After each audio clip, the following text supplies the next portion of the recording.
Hello, welcome to EPG Pashala Spanish. My name is Nabil Ansari, and I teach Spanish in the Center of Spanish, Portuguese, Italian, and Latin American Studies in Jawaharlal Nehru University, New Delhi. We're in the paper entitled Spanish Language 1 Intermediate. In this module entitled Writing Letters to Family and Friends, you're going to learn to write informal letters to family and friends, to narrate past experience related to a vacation or a trip.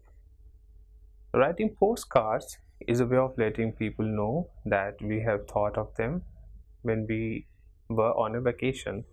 It has become a little old-fashioned nowadays in the age of SMS and social networking apps, but they're still used by some people. Sarah is one of those people who doesn't forget to send her family a postcard from the place where she goes to. She wanted to tell her mother how much fun she was having and sent a postcard to her the night before they were due for Mexico City. And the postcard reads, Querida mamá, ya sabes que Querida mamá, ya sabes que estamos en Tehuacán y lo estamos pasando de maravilla. Hoy es nuestra última noche aquí. Por la mañana fuimos a hacer algo de ciclismo en grupos. Estuvimos 4 horas pedaleando. Después fuimos a un pequeño mercadillo donde te he comprado un collar que te va a quedar súper bien. Voy a mandártelo en cuanto llegue a DF. Te extraño mucho, mamita. Cuídate. Te mando un besote muy gordo desde aquí. A ver si vienes a visitarme pronto, Sara. La dirección es María Pilar Lobo Guerrero, calle Camilo Flamirón, 106, Colonia San Pedro, 64390, Monterrey, NI, México. The above is a postcard, but a carta is much more elaborate. A normal informal letter is divided into 5 parts. So now we are going to see the informal letter and in how many parts they are being divided. So the first part of any informal letter is lugar y fecha, that is place and date. Los escribimos en la parte esquina superior derecha. Ejemplo, 8 de diciembre de 2014 o 8, 12 y 2014. Saludo, that is greeting. So the second part of any informal letter after date and place is the greetings, that is luego saludamos al destinatario y después de escribir el nombre se insertan 2 puntos. That in English we put a comma, but in Spanish we put 2 points, and we can use, for example, querido o querida. Querido for masculine and querida for a feminine. For example, querida mamá or querido Sam. And we can also use hola, which is very informal. So hola can also be used, but it is very informal. Third part of any letter, of any informal letter, is the body, that is el cuerpo. Es la parte más importante de la carta. Al principio preguntamos por el bienestar de las personas y luego les transmitimos la información que le queremos dar a través de la carta. Por ejemplo, hola, ¿qué tal estás? Y luego escribimos la información de lo que queremos dar a la persona a la que escribimos la carta. And the fourth part after the body of the letter is the despedida. La despedida, which is ending the letter saying goodbye. For example, el cuerpo de la carta termina con el saludo de despedida. Seguimos de coma. So the ending ends with goodbye or la despedida, and here we put a comma. Some of the sentences or expressions that we can use for this part are te mando un gran saludo o con cariño. Espero noticias tuyas. Te extraño mucho. Mis mejores deseos. Estamos en contacto. Now these are some of the expressions that we use depending on the context or depending on the message that we want to give. And the last part is the your signature and postdata, that is we say postscript, that is PS. In Spanish we write as PD, EPD. So the last part, that will be firma y postdata. ¿Y qué son esto? Se firma la carta con su nombre en la parte inferior izquierda tras despedirse. Postdata es un mensaje corto que se utiliza para escribir algo que se nos olvidó escribir en el cuerpo. La abreviatura es PD. As mentioned, in English it is PS, that is postscript. So in this postscript we write something that we forgot to write in the main body of the letter. So any informal letter has got five parts. These parts are lugar y fecha, saludos, cuerpo, despedida y firma y postdata. Tehuacán, 8 de mayo de 2014. Queridos abuelos, ¿cómo se encuentran? Espero que bien. Les escribo esta carta desde Tehuacán, que es una ciudad preciosa, y estoy segura de que les hubiera gustado mucho. Llegué aquí para pasar el fin de semana con mis amigas. Tomamos un camión directo, pero llegamos cansadísimas. Sin embargo, en el hotel nos dieron la habitación enseguida y nos pudimos relajar un poco antes de salir. Como ya era de noche, no pudimos ver la ciudad mucho. Al día siguiente, nos levantamos temprano para hacer ciclismo. ¿Saben que hice ciclismo de montaña por la primera vez? Fue estupendo. Más tarde pasamos por un pequeño mercadillo donde vendían productos artesanales y ahí, abuelita, le compré un collar lindísimo y para el abuelo un sombrero muy elegante. Espero que les guste lo que les he comprado. Hoy también ha sido un día muy movido. Fuimos a dar una vuelta por la ciudad y visitamos la Catedral de la Inmaculada Concepción. Es majestuosa.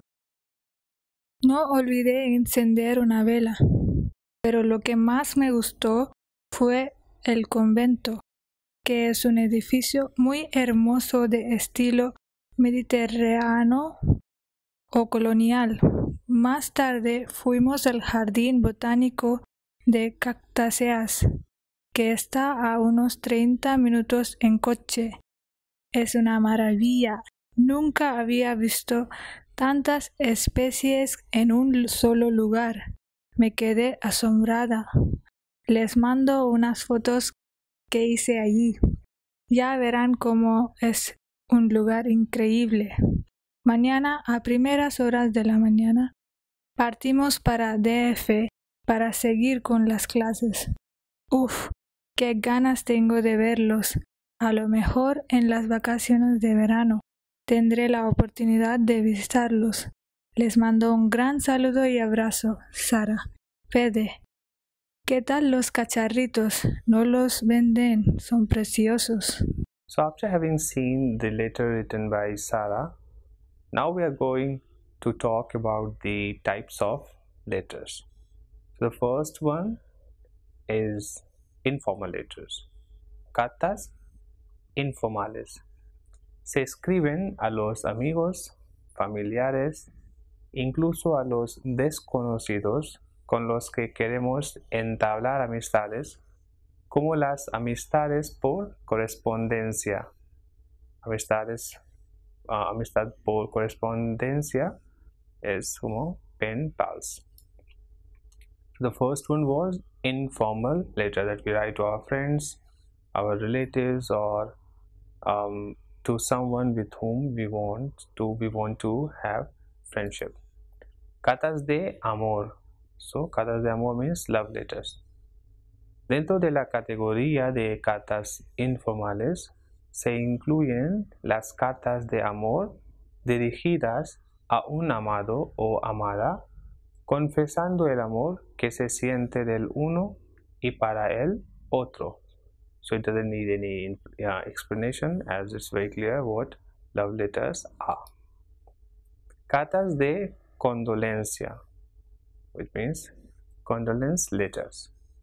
Es común escribir una carta de condolencia cuando hay una muerte en la familia o en el grupo de amigos o conocidos. So condolence letters are written when someone died in our family, or when someone died with whom we have friendship or whom we know. Cartas de invitación y de felicitación.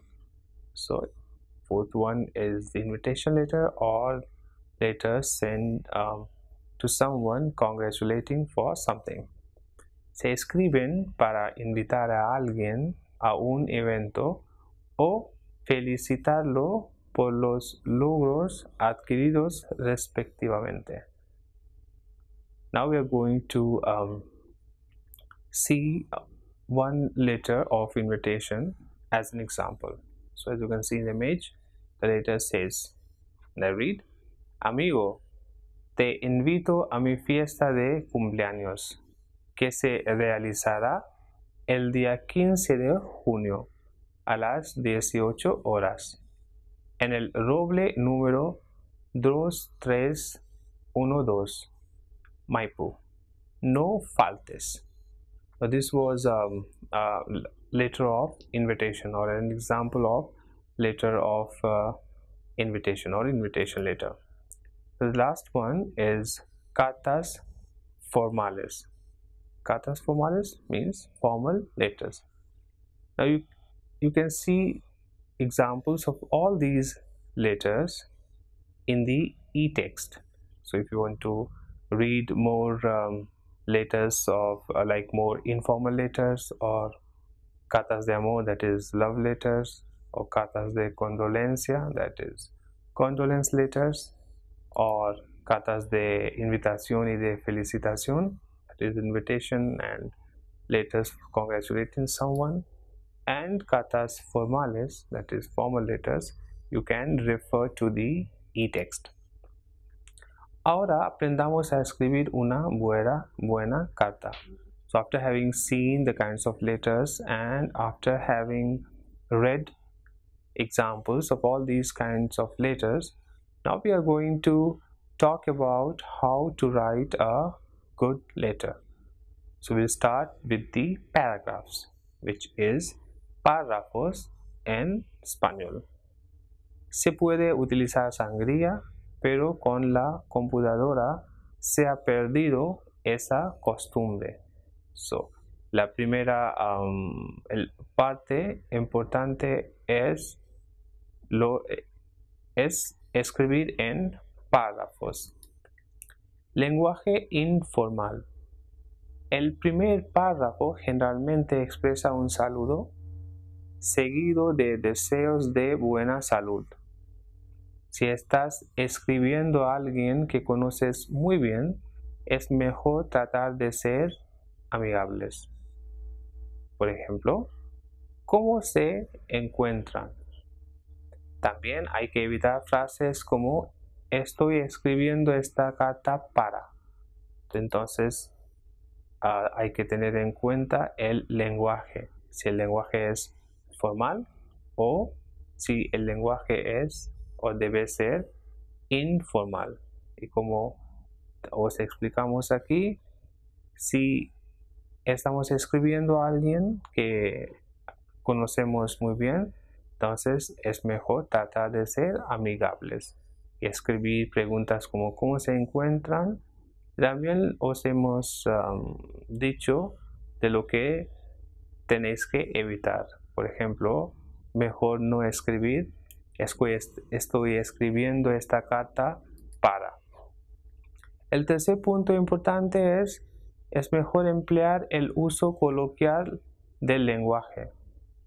Por ejemplo, ¿saben que hice ciclismo de montaña por la primera vez?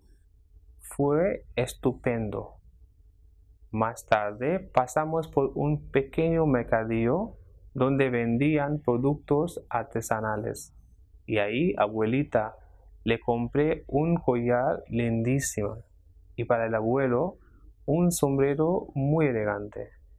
Espero que les guste lo que les he comprado. This paragraph was taken from the letter written by Sarah to her grandparents. So the use of colloquialism is apt when you are writing an informal letter.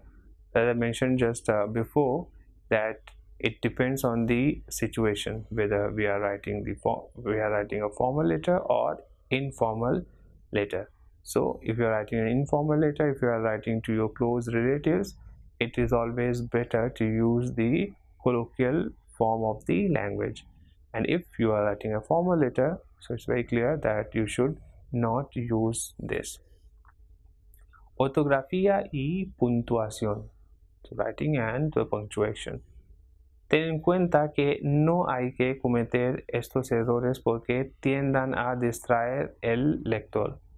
También usa mayúsculas donde se deba, es decir, en los nombres propios de personas, lugares o cosas, y también tras punto final, punto seguido o puntos suspensivos. Thus, writing and punctuation marks are also very important, because if you make mistakes in this, then it might distract the reader.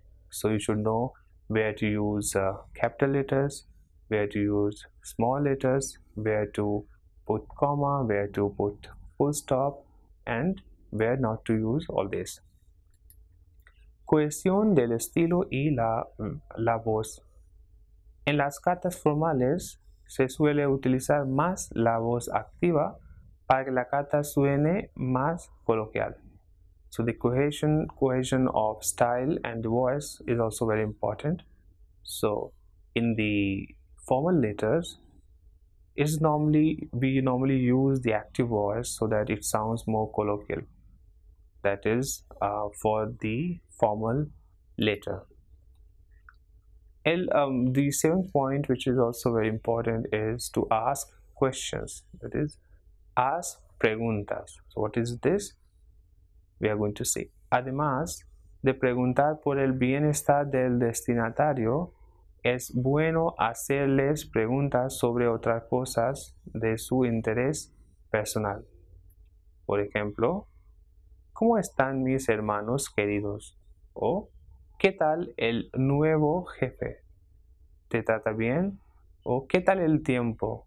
¿O cómo te salieron las oposiciones? ¿Cómo te salieron las oposiciones? Now these questions that I just mentioned are normally for informal letter.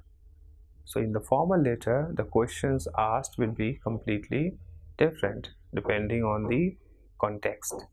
So the questions that we have just seen here, for example, ¿cómo están mis hermanos queridos? ¿Qué tal el nuevo jefe? ¿Te trata bien? ¿Qué tal el tiempo? ¿Cómo te salieron las oposiciones? So with these questions you can have a clear understanding that these are meant for an informal letter, because here we are asking about the new boss, about the weather, and how are your relatives, or how are your brothers or sisters. So all these are used in the informal letters. In the letter, it is also important to use conjunctions to make it sound natural and fluent. Some conjunctions that can be used in letters are es decir. Es decir means it is to say. One example, algunas veces hago novillos, es decir, no voy mucho las cosas porque no me gusta el curso. So it is important, and it will also be useful if you use conjunctions like es decir, which is it is to say. Other conjunctions are puesto que. Puesto que means in as much as or since. One example, puesto que es muy trabajador, saco unas notas muy buenas en el examen. So here it will mean since. So puesto que es muy trabajador, saco unas notas muy buenas en el examen, meaning that since he is very hardworking, he got very good grades in the exam. Another one is por más que. Por más que means although or even though. For example, por más que quiera escaparme de esta condición, no puedo. So, although or even though I want to escape from this condition, I can't. Another one is así que, meaning thus. Example, Rumana tenía gripe, así que tuvimos que dejar las vacaciones a medias. So, así que here is used with the sentence that you just heard. The other one is pues. Pues means then or as. For example, Elena me pidió dinero, ya le dije, pues trabaja. So, these are few conjunctions which can come very handy while writing a letter. There are others as well. Let's see some more. For example, por lo tanto. Por lo tanto means therefore. Example of por lo tanto, Isabel no quería hacer ciclismo. Por lo tanto, nos relajamos en el hotel. So, this therefore is, it's very common a conjunction which is normally used in whatever we write. So, in this sentence, as we just heard about Isabel, this por lo tanto, which means therefore, is used. A pesar de. A pesar de means in spite of or despite. For example, a pesar de reservar la habitación con bastante antelación, no nos las asignaron cuando llegamos al hotel. In this example, you have seen how a pesar de, which means in spite of or despite, is used. Sin embargo. Sin embargo means nevertheless or however. So, sin embargo is also used quite frequently, meaning nevertheless or however. Let's take one example with sin embargo. Cuando hicimos las maletas, metimos todo lo necesario. Sin embargo, yo sentía que faltaba algo. So, in this sentence, this sin embargo is used, which means nevertheless or however. Now, here we have some letters written by famous people like Frida Kahlo. Frida Kahlo was a Mexican painter who wrote this letter to a doctor friend of hers in the USA, and another one to her husband, the famous Mexican painter Diego de Rivera, on their 10th anniversary. So now we are just going to put these two letters for you to read. Queridos Reyes Magos, este año quiero pedir regalos para toda la familia que me han mimado mucho y se lo merecen. Por eso quiero regalarles algo especial para que se sientan únicos, y que mejor que regalar cositas hechas a mano, y de jóvenes diseñadores. Para mi mami, este monedero de piel. Para mi papi, estos gemelos de los Beatles que seguro le encantan. Para mi abuelita, este original alfiletero poético.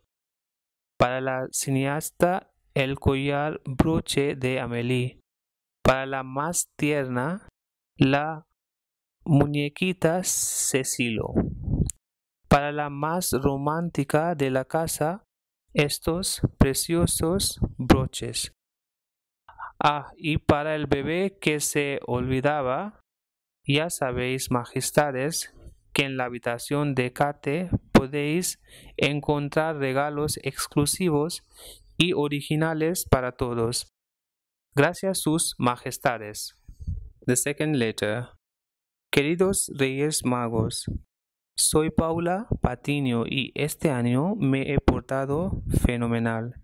Así que pensé en pediros una vivienda con un juego y el centro comercial de Doll y Pocket. Luego podéis traerme cualquier otro regalo que os guste.